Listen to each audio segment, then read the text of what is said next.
right, so, well, as you know, there have been an unprecedented amount of public shootings leading to the deaths of many people who were just going about their business not expecting to die that day. You know, it really is a horrible thing for the country and, of course, of the surviving family members. I honestly can't imagine how it could possibly feel. I do have a friend who lost a brother that was killed in a horrific way, and it was just terrible. Well, we all know that the populace of this country wants to do anything they can to stop this from happening again. What is unbelievable is the ways of some of the states and the country have been reacting to this problem and the laws they've been passing, in which are just virtue signaling laws in order to push their agenda or get sympathy from their party. Look, the Second Amendment of the Constitution of the United States is clear when the words, "the right to bear arms cannot be infringed."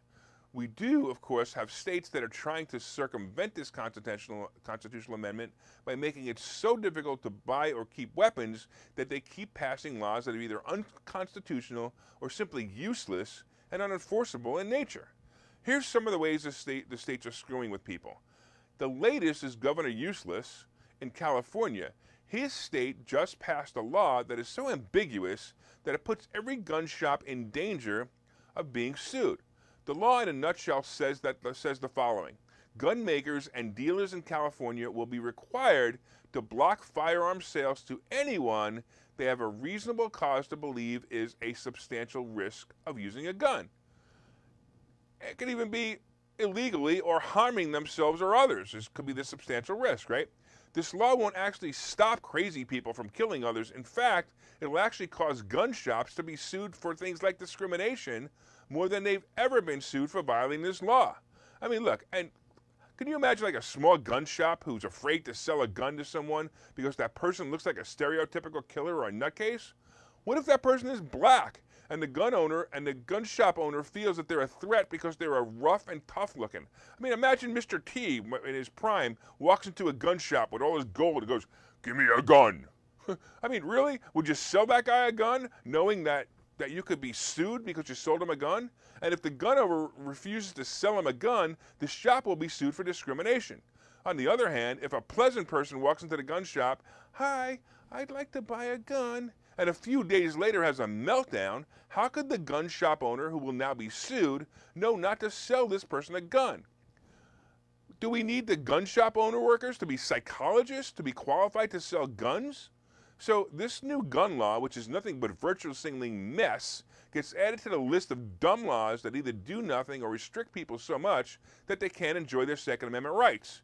Even the latest bipartisan bill signed into law, the country only had one real piece of meat in it. And I happen to agree with this piece of meat. I'll tell you about it in a minute. This bill allows people who are applying for a gun license to have their records unsealed for a gun application. Records that are normally sealed when a person turns 18 will now be open for review to issue a gun license. Well, very few Republicans voted for this, but I actually think it's a good idea. In fact, I don't even understand why we seal those records anyway. Bad seeds always lead to bad fruit. We should know a bad seed before the fruit rots society. Another dumb gun law, like in New York City, says that to bring a gun, in other words, if you want to bring a gun into a store, the store must have a sign posted that says, "Guns welcome." Do you believe that? What kind of idiot would put that sign on their door? Not because they want or don't want guns in their shop, but because it's an idiotic sign. Imagine a store being robbed at gunpoint. The store employees are on the ground with the guns at their back by the criminals, right? Now a good Samaritan who happens to be carrying for protection happens to walk by. He looks up at the door, he looks in the window, and he does not see a sign that says "Guns are welcome," so I guess he needs to go about his business and not try to help. Yeah, I know the irony of the example. The criminal who was robbing the store didn't see a sign that said "Guns are welcome" either. He really needs to leave. Doesn't he know the law? Well, as more and more amendments are being upheld by the great right-leaning justices, we may see more and more dumb gun laws that will hurt the good people and make the bad people stronger. Look, honestly, if you haven't already applied for your gun permit, go get it before it's too late.